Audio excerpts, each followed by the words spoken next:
v planu manj znane znamenitosti Sankt Petersburga. Začela bova z obiskom konice Vasiljevskega otoka. Trenutno je 10 stopinj, ampak je občutek, da je super toplo, vsaj 12.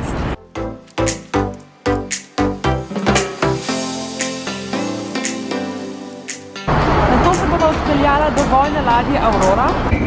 Sankt Petersburg ima super javni promet, trenutno se vozila na tramvaju.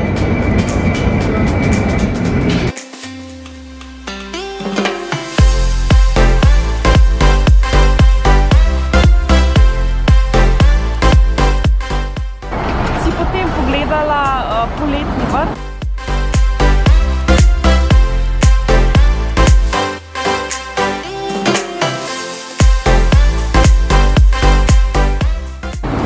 In dan zaključila v rezidenci Ane Ahmatove, ki je preurejena v muzej.